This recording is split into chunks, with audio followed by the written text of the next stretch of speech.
Residents of a low-income housing unit in Kalamazoo say conditions there are unlivable and nothing is being done. And this comes as Michigan's eviction moratorium is set to expire today, which was designed to keep renters in their homes during the COVID-19 pandemic. News Channel 3's Hannah Knowles joins us live this morning. Hannah, you talked with management of the complex, residents, and representatives from the city about one renter's concerns. Hannah.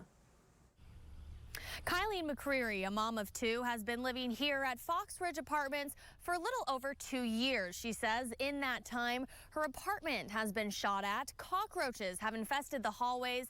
Dead mice and black mold also found near her unit. Now, she says for years she's been trying to work with management on these issues. However, instead of fixing them, they're just being covered up. There's so many things wrong. There's roaches in the walls, mice in the walls, other things, and they're literally just painting over. There's holes at the bottom, like where you can clearly see where the mice and the roaches and everything have gone through. In these photos sent to us and posted on her Facebook, you can see the conditions she's describing. Trash littering the hallway, a dead mouse in the light fixture, her post saying in part, there's almost 600 cockroaches in this hallway. This has been like this since they've opened, and I think it would take an absolute miracle and then some for anything to change here. They're not taking any initiative to make it cleaner, to make it more suitable for living. They don't care. We reached out to Jim Harrington, the Executive Vice President for the Independent Management Services, about the situation last week. He said in part, quote, "We continue to clean and do everything we can. The biggest issue is now the inability to evict right now."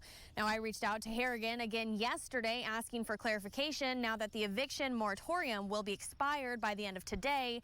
He didn't give any further explanation. I did talk with the city of Kalamazoo, who says tenants are responsible for handling issues with landlords. They suggest all communication between parties be in writing, and if the resident does not get a response, to then file a service request with the city.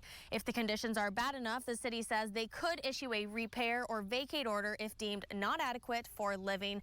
Now, I also spoke with the deputy city manager for the city of Portage, and he also told me that the first point of contact should be between a tenant and a landlord. He says if that does not go as planned, in his experience, it usually results in a court date. However, he says that's something that's also been hard due to COVID-19, putting all court dates on pause right now. Reporting live in Kalamazoo, Hannah Knowles, News Channel 3.